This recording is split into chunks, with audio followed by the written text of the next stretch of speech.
¿Cuál fue la primera película que inició a Hitchcock a ser reconocido como maestro del suspenso? A. Psicosis. B. Los pájaros. C. Angustia. O D. Vértigo de entre los muertos. La respuesta se las haré conocer después de unos breves instantes. La respuesta es D. Vértigo entre los muertos, 1958. Protagonizada por James Stewart y Kim Novak, recibió la Concha de Plata en el Festival Internacional de Cine de San Sebastián. Por desgracia, ese mismo año le diagnosticaron un cáncer a su mujer, lo que lo afectó profundamente.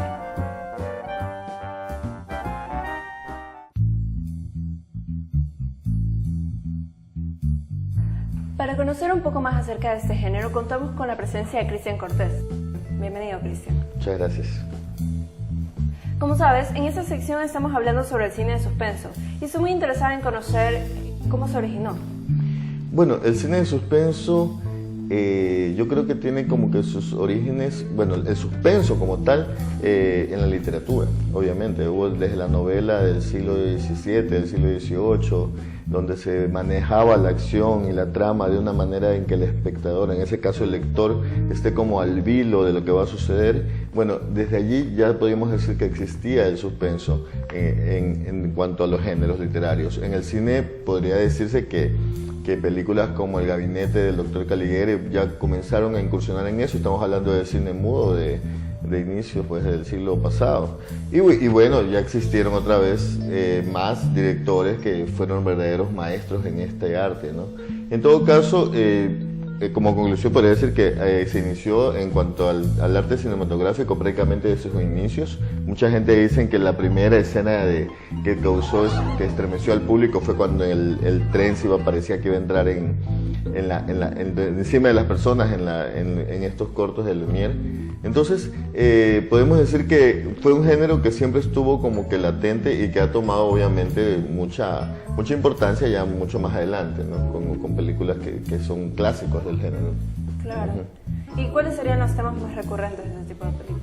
Bueno, yo pienso que tienen que ver siempre con la cuestión de la libertad del hombre, la cuestión de la muerte, el asesinato, el miedo, ¿no? Hay que tener mucho cuidado porque como que los términos suspenso, terror y thriller siempre como que tienden como a mezclarse también. Actualmente como todo se ha globalizado, o sea, yo creo que ya no hay como no hay fronteras tan definidas, o sea, son cosas como que van mezclando y usan recursos de una película, de un género lo puede usar en cualquiera de las películas, ¿no? Si usted ve, por ejemplo, El Cisne Negro, que es una película que aparentemente es un drama psicológico, un poco thriller, pero también tiene elementos de cine de suspenso y hasta de terror, ¿no? Cuando hay momentos que la gente como para que salte de la butaca. En todo caso, yo creo que esa mezcla de géneros también es parte de nuestro momento actual, ¿no? O sea, que ahorita no existe como que un género definido, usted puede poner elementos de cada uno de ellos en cualquiera de sus producciones, depende del buen gusto que usted lo tenga, ¿no?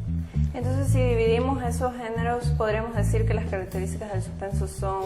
Las características del cine de suspenso tienen, tal vez la principal es sensibilizar al espectador, que tenga la historia sea lo suficientemente sensacionalista, o sea, que para que el espectador esté como al filo, al vilo, esté como que muy atento para que cada vez que haya un golpe de trama, un golpe musical, que es otra de las características que tienen, que es la banda sonora que impacta, el espectador pueda tener una reacción que por lo general es como sobresaltarse, ¿no? Y saltar de la butaca.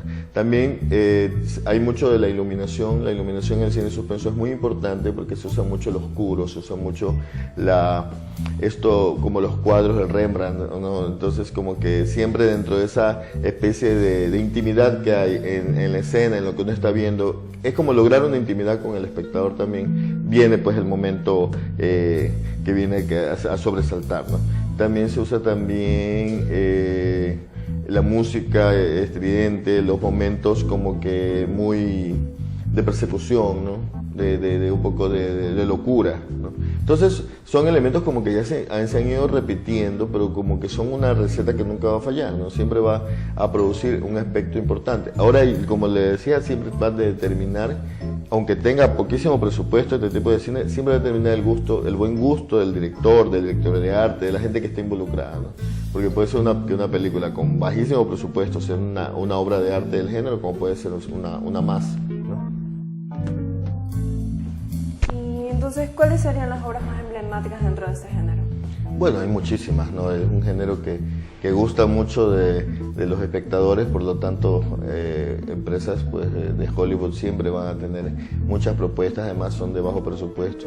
Y bueno, pues podríamos mencionar El Resplandor y todo el cine que hizo Stephen King, también El Silencio de los Inocentes, ¿qué más? Para mí los otros, casi todo lo que hace Amenábar también, ¿no? Hay como que hay directores que lo han disfrutado mucho, ¿no? Sin llegar a ser que se convierta en terror, ni caer en los clichés de ciertas películas de terror que a veces son las que se parodian, ¿no? Se parodian mucho porque como que le caen en cuestiones ya que son absurdas, ¿no?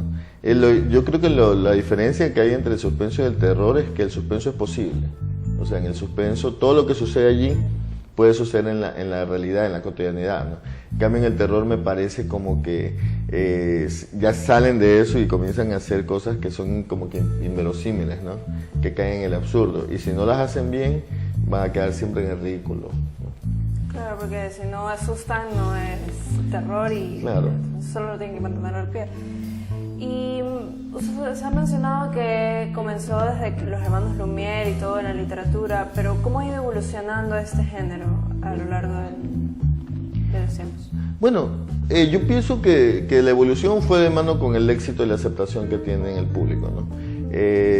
Puede ser que ahora se pueda lograr pues con la tecnología hacer otro tipo de propuestas, inclusive en animaciones, en 3D y que produzcan el mismo efecto, ¿no? Pero el cine de suspenso clásico era más bien como que muy intimista, muy oscuro, de actores que tenían que ser muy profesionales, ¿no? Que puedan llevar y hacer creíble toda esa situación de miedo, de tensión, que lograban que el espectador se involucre y por lo tanto tenga la respuesta, pues, ¿no? Y con respecto a muchos países, nosotros vemos esas películas como salen bastante en los cines y todo, pero de Ecuador, ¿podría haber alguna película sobre este género? Mira, yo así de suspenso, como que del género puro, no creo haber visto. Yo he visto elementos de suspenso en algunas películas, ¿no? Por ejemplo, en la película esta Rabia, sí hay momentos muy tensos, sin que él incursione completamente, porque no era el caso, en este tipo de cine, ¿no? Pero porque es un drama, ¿no? Pero en todo caso sí tenía elementos como que producían esa tensión y ese suspenso que puede gozar del espectador, porque de todas formas la reacción ante el suspenso es una especie de catarsis, ¿no? Que es una liberación de emociones que hace que el espectador se sienta pues gratificado luego de haberse asustado, ¿no? Y de allí en otras películas más, no sé, creo que no. No ha sido un género. Lo que pasa es que también es un género como que tiene que ser el director tiene que gustarle demasiado suspenso como para poderlo representar tal cual, ¿no? Pues es un género que ya tiene tantos recursos que se han usado que si no, para hacer una mala copia de los gringos, a lo mejor la gente prefiere hacer más el drama psicológico, latinoamericano, ese tipo de películas que tratan, usted sabe, pues los temas que hemos hablado, pues la droga, el sexo, etcétera. Bueno, ¿y usted cree que se podría explotar ese género aquí en Ecuador?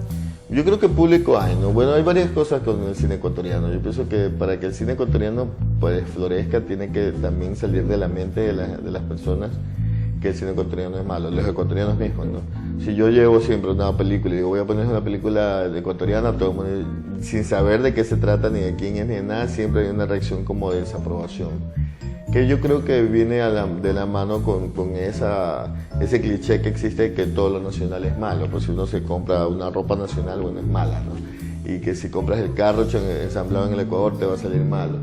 O si vas a un servicio público, te vas a operar en el IES, te vas a morir. Entonces, esa es una mentalidad que hay que cambiar, porque eso embarca todo, inclusive las artes, ¿no? Entonces ellos dicen, ¿por qué no vas al teatro ecuatoriano? Porque es malo, porque es aburrido, porque los actores son feos, ¿no? ¿Por qué no ves cine ecuatoriano? Porque es muy malo, porque no me gusta. Y a veces los espectadores no se dan la oportunidad de poder disfrutar una película que hay muy buenas, ¿no? Y entonces, mientras más público haya, mientras más demanda haya, yo sí creo que en nuestro país puede haber gente joven que va a hacer muy bien el cine de suspenso. Es un género muy rentable y muy gratificante, ¿no?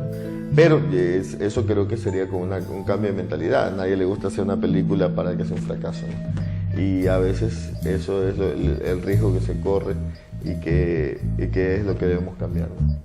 Yo creo que tenemos que aprender a apreciar lo que es nuestro también. Y por lo otro, muchas gracias, Cristian, por estar aquí con nosotros. Encantado, como siempre, encantado. Gracias. Eso ha sido todo por hoy. Muchas gracias por acompañarnos. Nos vemos en otro episodio de Ojo Crítico.